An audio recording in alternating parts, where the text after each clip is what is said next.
your view? Well, I think there was always a strong argument for a comprehensive inquiry.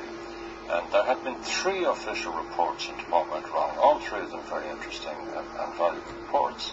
One by the government central bank, which is mainly about failures in the regulation system and so on.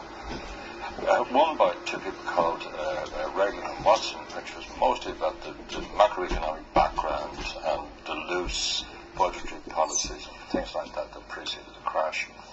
And the final one by a man from Finland called Nyberg, which looked at the banking failures, but again in a rather global way. And at no stage have we had a bank-by-bank inquiry into what went wrong. Whereas in the United States and Britain and in various continental European countries, any Irish citizen can download a 2,000-page report on what went wrong in Lehman Brothers. What does that achieve, though? What could that achieve for us here? I think it would help to stem the rampant cynicism amongst the general public and the very widespread belief, which I think is not true, the widespread belief that the establishment is engaged in some kind of a cover-up and so on. And we should be clear about the extent of the Irish banking bust. In terms of the cost to the state of bailing out these banks, the banking bust in Ireland is one of the 5 or 6 biggest banking busts that there has ever been anywhere in the world. This will be in banking and economics textbooks for decades. Does anything on those tapes, so-called, change your view on what should happen next? No. I'm not surprised at what was on the tapes. But we should have completed a thorough banking inquiry by now. It should have been done a long time ago. Unfortunately, the government lost a referendum in October 2011. They didn't campaign for it very effectively. They should have won it. They didn't explain what it was about, and people tend to vote no if they're in doubt. And there was a late ambush by a group of barristers, which I think threw sand in people's eyes a bit. I think what's necessary now is that referendum should be rerun. I think the bill that's before the Dáil now is likely to lead to an unsatisfactory inquiry, and I think it would be much better to go back to the electorate and say, look, are you willing to give proper powers to the Oireachtas to find out what happened? All right. Antoine Murphy, what do we need here? A banking inquiry? What will it achieve? Where will it get us? Well, I would agree with Con that at the moment a banking inquiry isn't going to get us very far. The big problem in Ireland is the Irish Constitution, and the minute you bring people in and you start asking them questions, they're going to plead the Irish equivalent of the Fifth Amendment, which is my constitutional rights. And my constitutional rights normally entails bringing in a team of solicitors and barristers to protect the person.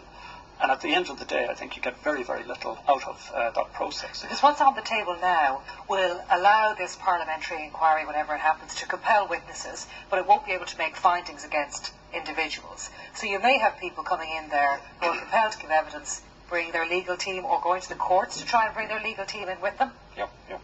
And I think a lot of people will not be attending because they've left the country, they've emigrated, they're not around.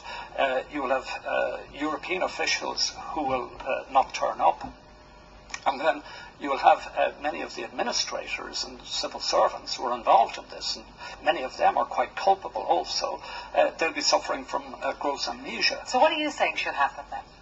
Well, I think what we should do is I can understand this massive anger and resentment on the part of the public, but I think the public has to understand that this banking crisis is just one of 4 crises that we had. We had a property market crisis, we had a fiscal crisis, we had a banking crisis, and they all then merged into this huge financial crisis that appeared in November 2010.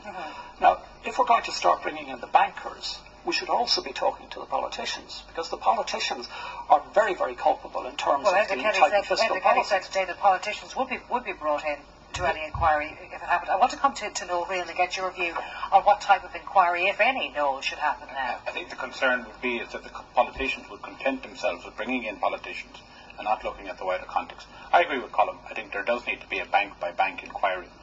I have to say, there is little reason why there hasn't been, at least in the form of a Commission of Inquiry report, a bank-by-bank inquiry already. For example, the only ones that touch on criminal considerations is the events in Anglo-Irish Bank. Those that are going under the banks are not, and don't seem are going to be likely the subject of criminal investigation. There's no reason to stop inquiries into the other banks at the moment. But what would you like? I think you have to be clear about what we want to get ultimately from inquiries and investigations. I think firstly people want, I call them the 4 C's. People want clarity. What happened, in what order, who did what and why. Parliamentary inquiries, even with the type of constitutional amendment Colin would argue for, can only go some way to giving answers to that question. But the other thing people want in such inquiries is the second C, which is catharsis. They want to have a moment where those that were responsible, or who are perceived to be responsible for what happened, are held publicly to account. Now, in that regard, I think there's something in the point that Brendan Howland made today that there may be some value in people having to swear up before the representatives of the people and be questioned about what happened. He said, bring people in, make them give evidence, and let the public decide where that goes. Now, what's that worth, though? What value is in it? Well, it's great television, and it may have some of the cathartic effect I've talked of. The difficulty is it doesn't give you the 2 other C's. The third C is context. What is the context in which all this happened? What is the banking culture, the political culture, the property bubble that fed into the banking crisis and all of that? And the fourth and most important thing we would all like to see out of this is convictions. The 4th C. So how do you do all of the other things in a way that doesn't impinge upon convictions? Now, interestingly, Brendan Howland did make the point today that the modules of inquiry touching on Anglo and on some of the issues in Anglo that are the subject of criminal trials about to start next year might be suspended or pushed back. So I think it can be done, perhaps even through parliamentary inquiry, but it can't be done timely, it can't be done in a rushed way, and it has to be done extremely carefully, and by its very nature, that type of care What do you think of that comment? We want to see people be brought in and give evidence, just for the sake of that, to see them be made uncomfortable, right? Yeah, but you have to focus on one of the C's, and that's context.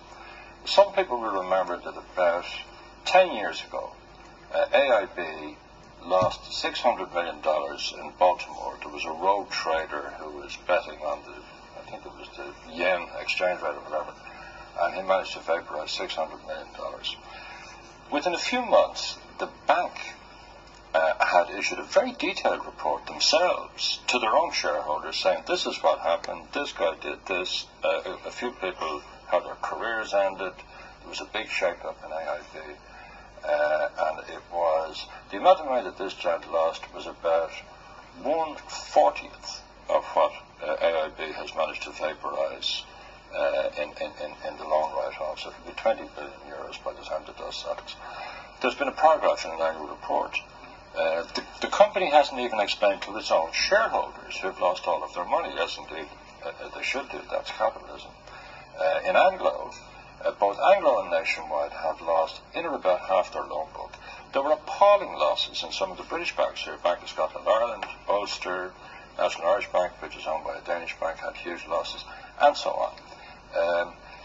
Whenever a huge corporate disaster occurs, there should be a full public explanation. And I agree entirely with Noel. In some of these banks, there may have been no criminal behaviour, but that's not the point.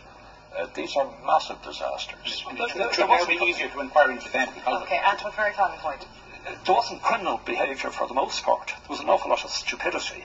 And you can't put people in jail for stupidity. Now, what they're looking for is to put people in the equivalent of public stocks, right, and cross-examine them. But through history, there have been all sorts of chambers of justice that have tried that. And always what happens is that the small fish get caught and the big fish escape because they're very good lawyers. But the big problem that we're seeing with the Anglo tapes is this, that should not just be up to the night of the guarantee. In fact, we're seeing evidence, and the evidence is there, you just looked at it, that nothing was really done post this bailout and post the crash. And that is another issue. That's why it needs to be completely expanded. Thank you all. We've got to leave it there. In the